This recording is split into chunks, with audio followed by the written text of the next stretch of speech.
Today we're on 35 acres in Trinidad Lake Ranch, just about a couple miles out of the town of Trinidad, Colorado, along I-25 in the southeastern portion of the state. And this tract has 35 acres and it has city water. So the views here that you're seeing is the Sangre de Cristos here to the northeast of this is about northwest, or almost due west, right this direction right here.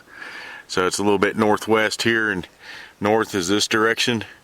And we're sitting over the top of it. We've come up to the beginning edge of it along the main ranch road here. So it has this whole bowl down here below us. And the boundary line goes over there to that road right there. I had it zoomed in originally so that you could see about what the mountains look like, the size of them when we're sitting here. Let's say about something like that. So you have really good views of the Spanish Peaks right there. And then you have the Sangre de Cristos to the west. I'll zoom out, well, let's see here. So there's a corner of the property that goes to the road over here, the ranch road that continues past where we turned off. Then it comes down in this valley, down this point, and then you can see this valley takes off this way. So the boundary line goes right along the top edge, and you can see the road that comes into the build site where the house these folks had, it burned down. There's a pad site and cleared out area, gravel, and some fencing down there, and there's a septic sitting there still. The foundation would have to be removed so you could do something with it, but there's a nice road that's been gravelled all the way in to this build site right in the center of this tract, so you can take in these views for whatever you want to do, camp, RV, or build a place. And let me zoom out a little bit.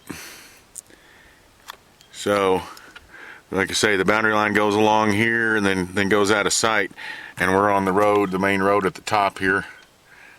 We're gonna drive around, and it's gonna take us down into here, and then we can drive into the center of the tract and take a look at the views and the build site that's sitting right there. You got a mix of ponderosa pine and pinyon pine on the property, and like I said, it's about it's only about 7 minutes into town, an I-25, which heads south 20 miles, and you go into New Mexico, Raton, then you go down to Las Vegas and Santa Fe, and then Albuquerque. Or you go north an hour to Pueblo, Colorado, another hour and a half to Colorado Springs, 2 hours to Denver, 2 hours and 15 minutes. Got 50-degree year-round temperatures here, or winter temperatures, excuse me. So the snow comes. It's a lot of weather. Its weather's a lot like Denver and Colorado Springs, but we got warmer average winter temperatures, so it only sticks around for 24 to 72 hours typically. We're sitting right here at this junction on the map, and this is the direction you go out and go back down to town. Trinidad Lake is right over the ridge right there. Boom, you can take a hike, just walk along the ranch roads here and see the back of the lake. Let's see, right there is where Highway 12, that little spot. That's where Highway 12 takes off west and goes up to the National Forest here in the mountains.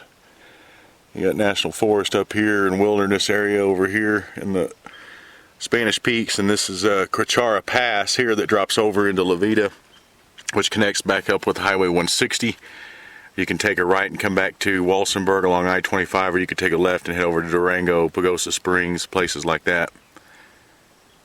So now what we're going to do is we're going to drive along the top boundary here, down into here, and then the drive that starts to get to the build site starts here, comes all the way through the property until you get in the center of it here, to where the house that was sitting there and the old foundation. Let's drive along here, and down below us here is the tract. You see you got a nice bowl right here with the ponderosa pines starting to poke up down in there. We've actually got some good more level ground as you go back up in that. And those are the Sangres to the west, and again, you have to zoom in and really appreciate the true size of it while we're videoing and taking pictures and stuff. We stopped along the road here driving down. We started about, I don't know if you can see the road up there. That's where the turnoff is, where we took a right and first started and came down here. So you can see the drive coming in here to the build site in the center.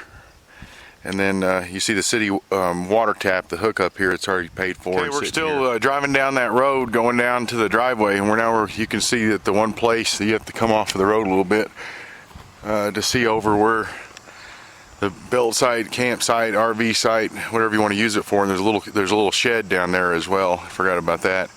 And you can see that the property goes up there again to this other little road over here. And the boundary line is right on the top of the canyon ridge down below. So we're going to be driving all up in there. And a rock kicked up and cracked my window about 2 weeks ago. So we're still going along that eastern boundary on this top portion of the road, and this is where you get a peek of the back end of Trinidad Lake. So you've got access to it. The entrance to Trinidad Lake Ranch is also one of the entrances. Right next to it is the recreational park itself. Got good fishing down there, and of course if you want to ski or something, you can do that. Okay, this is where the drive starts. Coming in the north side of the property now. It's really nicely graveled in here. It was about a $500,000 house sitting on this pad site.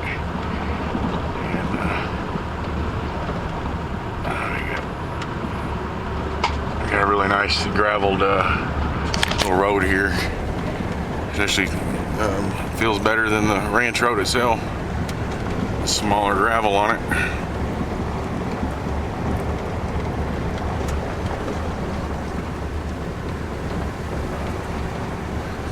And you go about that upper road's up there where we drove in at, right along there, and you're probably a quarter mile into this tract at least to get into the center of it. There's some good privacy. Got a little area up here where there's some gardens at one time. You see the canyon down below as it starts going down there. This is where the house is at. They had dogs, and they kept them inside the chain link fence that was around it. And there's the curve on the road above us. Right there. Where that western part jumps down into this canyon down below in front of us here. So it wouldn't take much preparation, but you can take this old slab out and then do what you want from there, or use it as an RV pad for right now. So here's the pad site. There's a crushed greenhouse there. And you swing around and you get the mountain views. And again, I'm zooming in so you can get an idea of what they really look like standing here. About like that, maybe a little bigger. I don't want to exaggerate too much or at all. Yeah, that's about right. They're probably a little bit bigger than that. And then the road, the little dirt road, goes on past the shed here. It goes back to the back portion of the property in the bottom of this canyon. So you really got access through all the property with ease, even with the vehicle. Like you got a piece of siding missing right there, just laying there on the ground.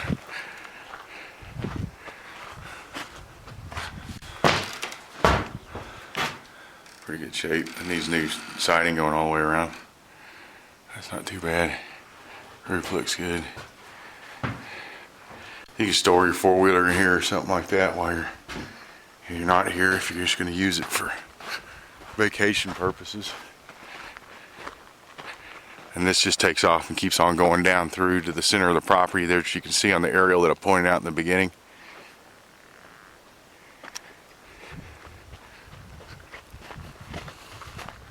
I just come back and walk past that little shed and walking on this road that goes through the property here a little bit. You have this at the top of the property too. It rained about a week ago. So you got these elk track going through here. Another one crossing the road right there. It comes to this open area here, and that's where there's a pen down in here. All this part of the property is a part of it up there. And the line goes up there to the corner there, and then the line runs along this little lower road right here. Is a little lower road that goes down into this canyon a little further. Just want to get a quick shot before I leave of what it looks like from the pad side itself, looking to the west towards the mountains. It's pretty.